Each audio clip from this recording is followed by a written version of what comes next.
نحمده ونصلي على رسوله الكريم اما بعد فاعوذ بالله من الشيطان الرجيم بسم الله الرحمن الرحيم رب اشرح لي صدري ويسر لي امري واحلل عقدة من لساني يفقهوا قولي.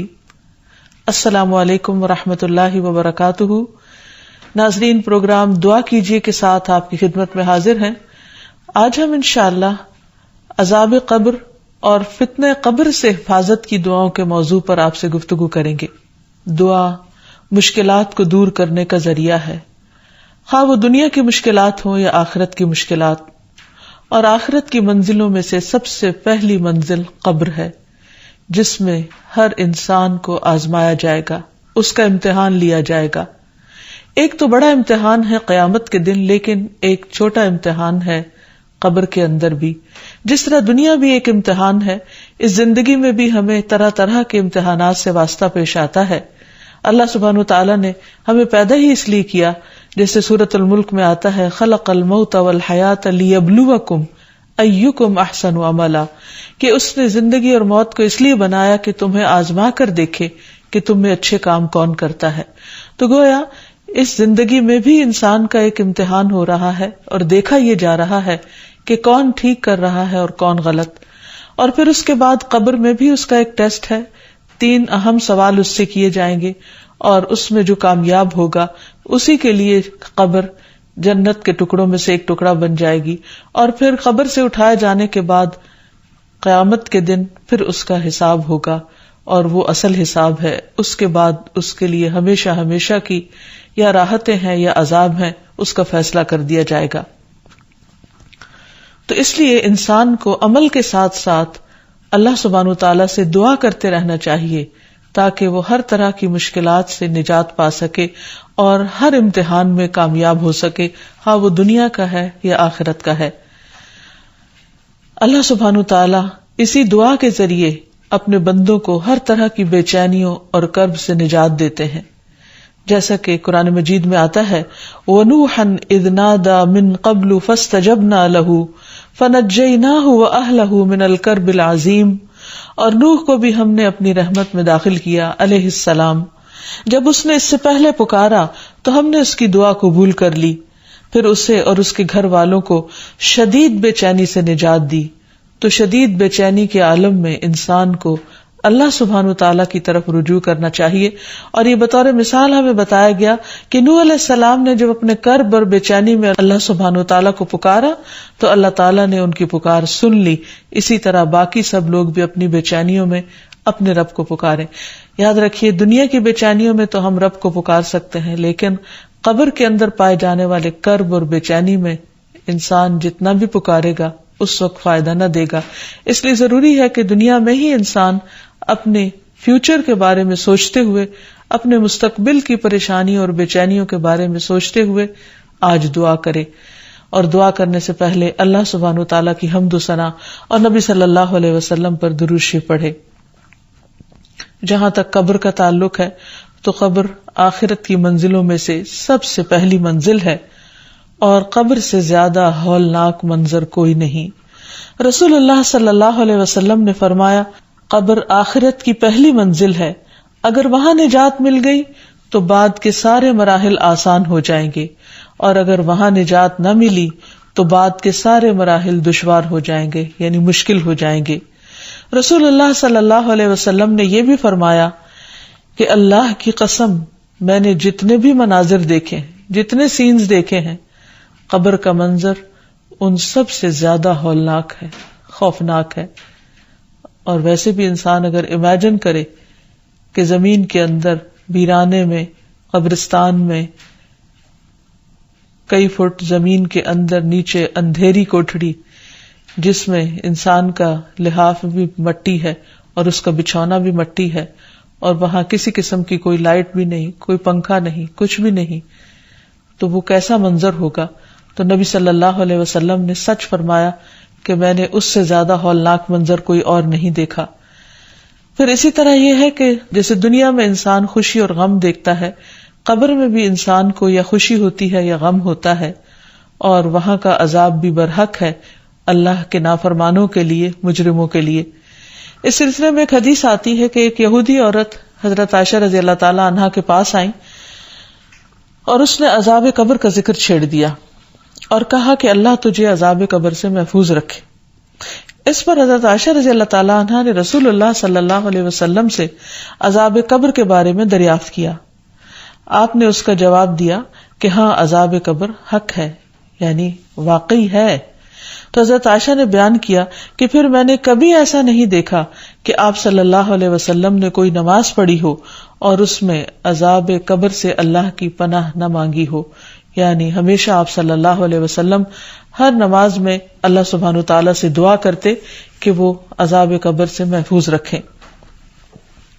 اسی طرح ایک اور موقع پر نبی صلی اللہ علیہ وسلم اپنے صحابہ کے ساتھ بنو نجار کے باغ سے گزر رہے تھے تو اچانک وہ گدھا بدک گیا جس پر آپ سوار تھے، تو قریب تھا کہ وہ آپ کو نیچے گرا دے. تو آپ صلی اللہ علیہ وسلم نے پوچھا کہ یہاں اس جگہ پر کیا ہے؟ تو پتہ چلا کہ یہاں دور جاہلیت کے لوگوں کی قبریں ہیں.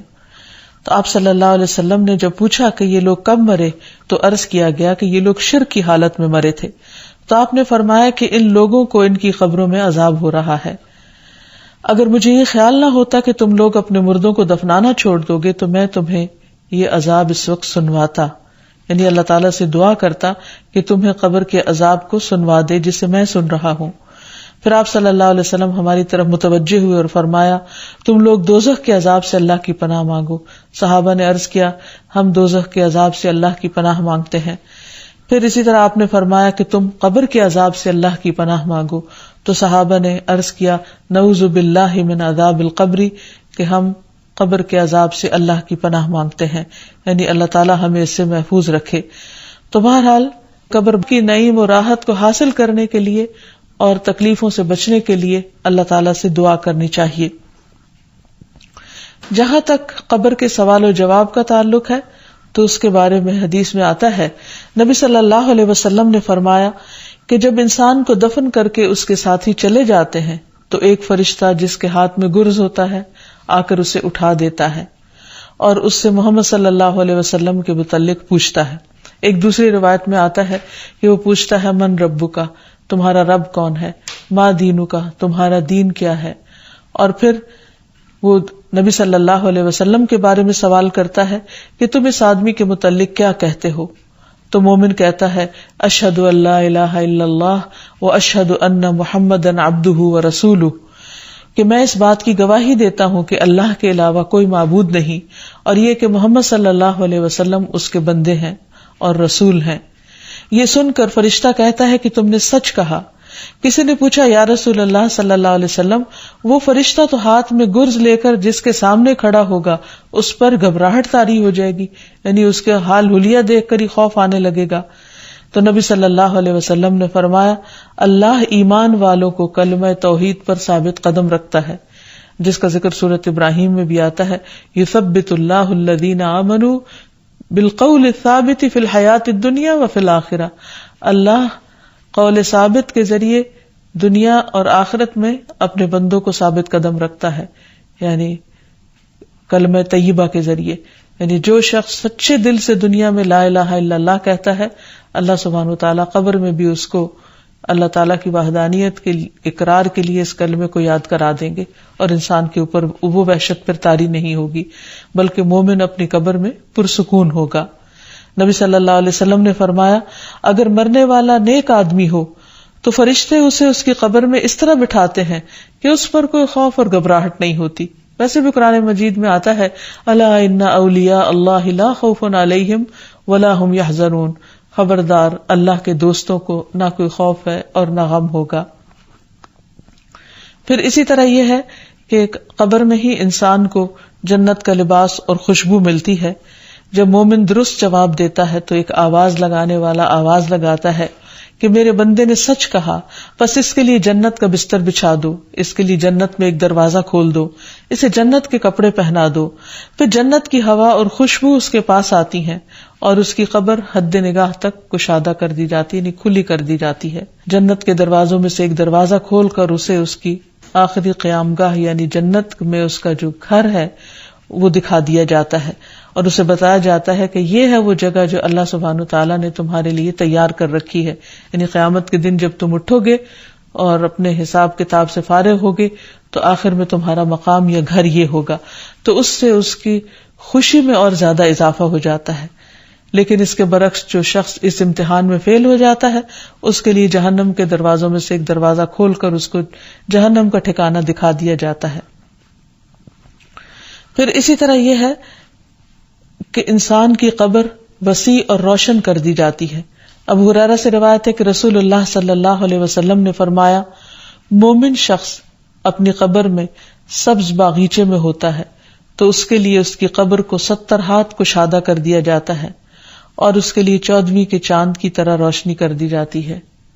یعنی ایک خوبصورت منظر ہوتا ہے جیسے 14ویں رات کو ہوتا ہے اور اس کا وہاں جتنا بھی قیام ہوگا یعنی ایسے بندے کا جو قبر کے امتحان میں پاس ہو گیا وہ بہت ہی سکون اور امن اور خوشی میں اور خوشنما منظر میں اور خوشنما اور بہترین گھر پہ ہوگا.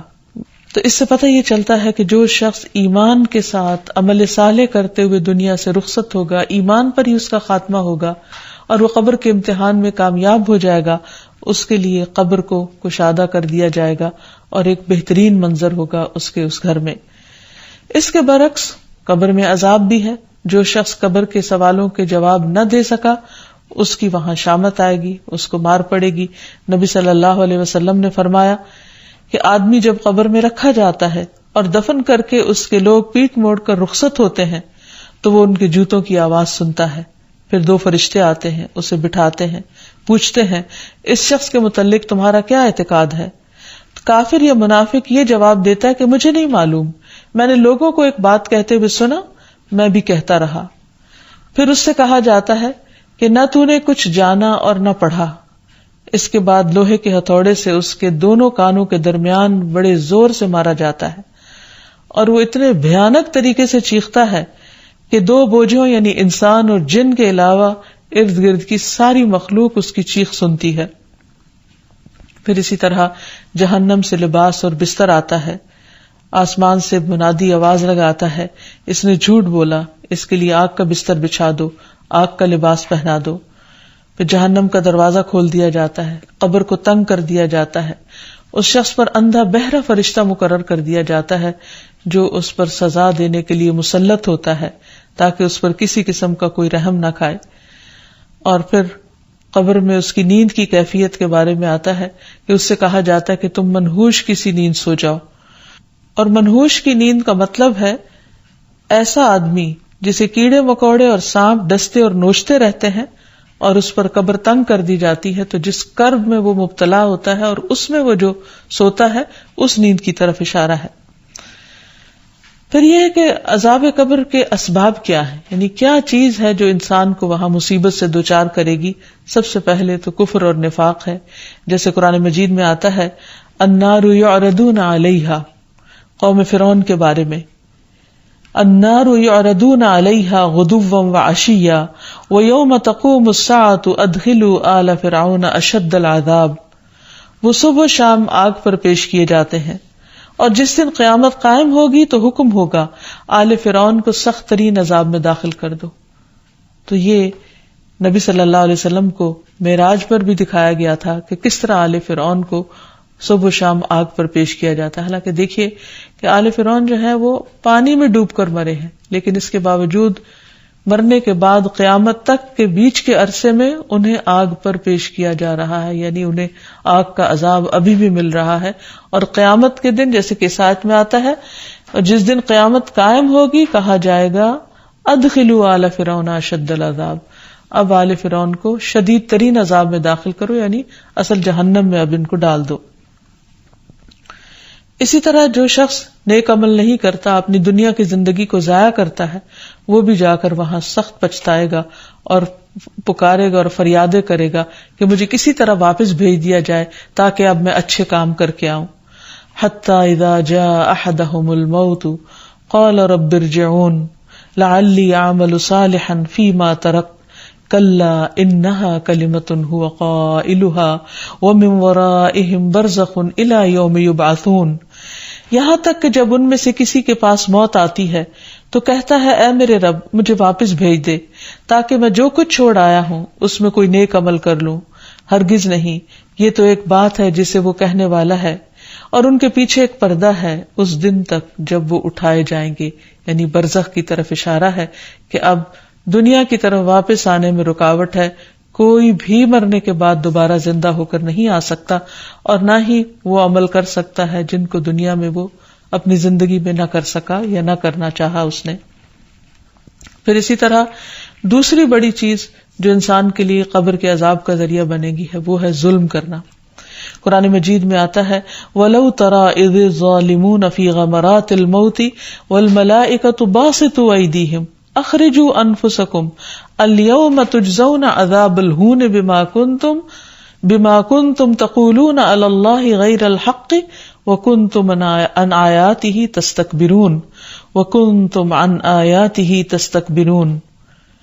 کاش آپ ظالموں کو دیکھیں جب وہ موت کی سختیوں میں مبتلا ہوتے ہیں اور فرشتے ان کی طرف اپنے ہاتھ پھیلائے ہوئے ہوتے ہیں اور کہتے ہیں لاؤ اپنی جانیں نکالو، آج تمہیں ذلت کا عذاب دیا جائے گا کیونکہ تم ناحق باتیں اللہ کے ذمے لگاتے تھے اور اس کی آیتوں سے تکبر کرتے تھے.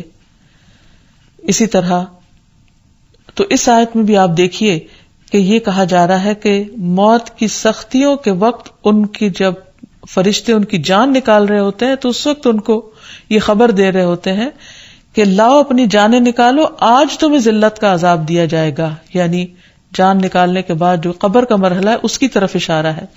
کیونکہ تم ناحق باتیں اللہ کے ذمے لگاتے، اس کی آیتوں کو ماننے سے تکبر کرتے، یعنی مان کے نہیں دیتے تھے. پھر اسی طرح چغل خور اور پیشاب کی چھینٹوں سے نہ بچنے والا، ان لوگوں کو بھی عذاب قبر ہوتا ہے. ابن عباس بیان کرتے ہیں کہ نبی صلی اللہ علیہ وسلم کا گزر 2 قبروں سے ہوا. آپ نے فرمایا ان دونوں قبر والوں پر عذاب ہو رہا ہے اور یہ کسی بڑی بات پر نہیں ہو رہا. پھر فرمایا کہ ان میں سے ایک شخص تو چغل خوری کیا کرتا تھا اور دوسرا پیشاب سے بچنے کی احتیاط نہیں کرتا تھا، یعنی کہ اس کے کپڑے نجس ہوتے تھے، اس کا جسم نجس ہوتا تھا، اور جب جسم اور کپڑے نجس ہو تو نہ انسان کی عبادت ہوتی ہے نہ نماز ہوتی ہے. تو اس لیے اس سے بھی بچنے کی ضرورت ہے. اسی طرح لوگوں کی برائیاں کرنا، لوگوں میں پھوٹ ڈلوانا، باہمی تعلقات خراب کرنا، ایک دوسرے کے بارے میں بدگمانیاں پیدا کرنا، من گھڑت باتیں ایک دوسرے کی طرف سے پہنچانا، جھوٹ بولنا اور لوگوں کو باہم لڑا دینا، یہ ایسا بڑا جرم ہے کہ جس کی وجہ سے عذاب قبر کی پیشن گوئی کی گئی ہے. پھر اسی طرح خیانت کرنا، پھر جھوٹ بولنا. نبی صلی اللہ علیہ وسلم نے فرمایا گزشتہ رات خواب میں میرے پاس 2 آدمی آئے، انہوں نے کہا جسے آپ نے دیکھا اس کا جبڑا چیرا جا رہا تھا وہ بڑا ہی جھوٹا تھا، وہ ایک جھوٹی بات کو لیتا اور ساری دنیا میں پھیلا دیتا، قیامت کے دن تک اس کو یہی سزا ملتی رہے گی. تو جھوٹ بولنا اور جھوٹ پھیلانا یہ بھی ایک بہت بڑا ظلم ہے جس کے نتیجے میں عذاب قبر ہوتا ہے. اور یہ نبی صلی اللہ علیہ وسلم کو خواب میں دکھایا گیا کہ کچھ لوگوں کو ایسا عذاب ہو رہا ہے، اور پھر فرشتے نے بتایا کہ کس کو کس بنا پر عذاب دیا جا رہا ہے، یعنی کس شخص کا کیا قصور ہے. پھر اسی طرح مظلوم کی مدد نہ کرنا، پھر بغیر وضو کے نماز پڑھنا، یہ وہ جرائم ہیں جن پر عذاب قبر ہوتا ہے. اور اسی طرح کچھ کام ایسے ہیں کہ جن کو کرنے سے انسان عذاب قبر سے بچ سکتا ہے. اس میں سب سے پہلے تو اپنے فرائض کو ادا کرنا اور نیک اعمال کرنا، کیونکہ قبر میں جب مردے کو دفن کیا جاتا ہے تو اگر وہ مومن ہوتا ہے تو اس کی نماز اس کے سرہانے ہوتی ہے، روزہ اس کے دائیں جانب ہوتا ہے، زکوٰۃ اس کی بائیں طرف ہوتی ہے، دیگر نیک کام صدقہ خیرات اور نیکی اور لوگوں سے بھلائی کرنا اس کے پاؤں کی طرف سے آ جاتی ہے، اور یہ سارے نیک اعمال اس کو پروٹیکٹ کرتے ہیں اور اس طرح وہ عذاب سے محفوظ رہتا ہے. پھر اسی طرح سورۃ الملک کا پڑھنا، نبی صلی اللہ علیہ وسلم نے فرمایا سورۃ تبارک قبر کے عذاب سے روکنے والی ہے، یعنی جو شخص اس کو پڑھے، آپ نماز میں پڑھیں، آپ رات کو سوتے وقت پڑھیں، آپ کسی بھی وقت اس کو پڑھ سکتے ہیں. اسی طرح صدقہ خیرات کرنا انسان کو عذاب قبر سے محفوظ رکھتا ہے. نبی صلی اللہ علیہ وسلم نے فرمایا صدقہ کرنے والوں کی قبروں سے حرارت بجھاتا ہے اور مومن قیامت کے دن اپنے صدقے کے سائے میں ہوگا. پھر اسی طرح پیٹ کے مرض سے فوت ہونے والا بھی فتنہ قبر سے محفوظ رکھا جاتا ہے. پھر اسی طرح جو شخص اللہ کی راہ میں شہید ہو جائے اس کا بھی قبر کا حساب کتاب نہیں ہوتا اور شہیدوں کی روحیں جنت میں پہنچا دی جاتی ہیں. تو اس لیے بہت ضروری ہے کہ ہم سب اپنے لیے دعا کریں کہ ہمیں اللہ سبحانہ وتعالی اس دنیا کے فتنوں سے بھی محفوظ رکھے اور قبر کے فتنے اور قبر کے عذاب سے بھی محفوظ رکھے. پھر اسی طرح حضرت انس سے روایت ہے کہ انہوں نے کہا کہ نبی صلی اللہ علیہ وسلم یہ دعا کیا کرتے تھے: اللہم انی اعوذ بک من الکسل والحرم والجبن والبخل وفتنة الدجال وعذاب القبر. اے اللہ، میں کاہلی اور شدید بڑھاپے اور بزدلی اور بخل اور دجال کے فتنے اور قبر کے عذاب سے تیری پناہ مانگتا ہوں. ایک اور روایت میں آتا ہے، حضرت عائشہ کہتی ہیں کہ رسول اللہ صلی اللہ علیہ وسلم نے فرمایا، یعنی دعا کرتے ہوئے: اللہم رب جبرائیل و میکائیل و رب اسرافیل اعوذ بک من حر النار و من عذاب القبر. اے اللہ، جبرائیل اور میکائیل کے رب اور اسرافیل کے رب، میں آگ کی تپش اور قبر کے عذاب سے تیری پناہ چاہتا ہوں. اسی طرح ایک اور روایت میں آتا ہے کہ حضرت ابو ہریرہ کہتے ہیں رسول اللہ صلی اللہ علیہ وسلم نے فرمایا: جب تم میں سے کوئی تشہد پڑھے تو چاہیے کہ وہ اللہ سے 4 چیزوں کی پناہ مانگے: اللہم انی اعوذ بک من عذاب جہنم ومن عذاب القبر ومن فتنة المحیا والممات ومن شر فتنة المسیح الدجال. اے اللہ، میں تجھ سے جہنم کے عذاب اور قبر کے عذاب اور زندگی اور موت کے فتنے اور مسیح دجال کے فتنے کے شر سے پناہ مانگتا ہوں. پھر اسی طرح انسان نماز کے بعد بھی عذاب قبر سے پناہ مانگے، اور وہ دعا ہے: اللہم انی اعوذ بک من الکفر والفقر وعذاب القبر. اے اللہ، میں کفر، فقر اور عذاب قبر سے تیری پناہ مانگتا ہوں. پھر طلوع فجر کے بعد بلند آواز سے عذاب قبر اور فتنہ قبر سے پناہ مانگی جائے. نبی صلی اللہ علیہ وسلم کی ایک پڑوسی خاتون کہتی ہیں کہ وہ طلوع فجر کے وقت رسول اللہ صلی اللہ علیہ وسلم کو یہ دعا مانگتے ہوئے سنتی تھی: اللہم انی اعوذ بک من عذاب القبر ومن فتنة القبر. اے اللہ، میں قبر کے عذاب اور قبر کی آزمائش سے تیری پناہ میں آتا ہوں. اسی طرح صبح شام کے اذکار میں بھی قبر کے عذاب سے پناہ مانگی گئی ہے. نبی صلی اللہ علیہ وسلم صبح شام کی دعاؤں کے آخر میں پڑھتے تھے: اللہم انی اعوذ بک من عذاب فی النار وعذاب فی القبر. کہ اے اللہ، میں تجھ سے آگ میں عذاب اور قبر میں عذاب سے پناہ مانگتا ہوں. پھر اسی طرح جب دوسرے لوگ میت کے لیے دعا کریں تو وہ بھی اس کے عذاب قبر سے نجات کی دعا کریں. میت کی بخشش کی دعاؤں کے آخر میں آتا ہے: وَأَعِذْهُ مِنْ عَذَابِ الْقَبْرِ. کہ اللہ اس میت کو عذاب قبر یا آگ کے عذاب سے بچا لے. پھر اسی طرح میت کے لیے فتنہ قبر سے بچنے کی دعا بھی کرنی چاہیے. جیسے ایک حدیث میں آتا ہے کہ نبی صلی اللہ علیہ وسلم نے ایک نماز جنازہ پڑھائی اور اس میں آپ فرما رہے تھے: اللہم ان فلان ابن فلان فی ذمتک فقہ عذاب القبر. اے اللہ، فلاں بن فلاں تیری امان اور پناہ میں ہے، تو اسے قبر کے فتنے سے بچا. اسی طرح میت بچے کو عذاب قبر سے محفوظ رکھنے کی بھی دعا ہے. سعید بن مسیب کہتے تھے: میں نے ابو ہریرہ کے پیچھے ایک بچے پر نماز جنازہ پڑھی جس نے کبھی کوئی گناہ نہ کیا تھا، تو میں نے ان کو یہ کہتے سنا: اللہم اعذہ من عذاب القبر. اے اللہ، اس کو عذاب قبر سے بچا، کیونکہ قبر ہر ایک کو بھیجتی ہے، چاہے کوئی چھوٹا ہو یا بڑا ہو. تو اللہ تعالیٰ سے دعا ہے کہ وہ ہم سب کو اس دن کے فتنے سے، یعنی قبر کے فتنے اور عذاب سے محفوظ رکھے.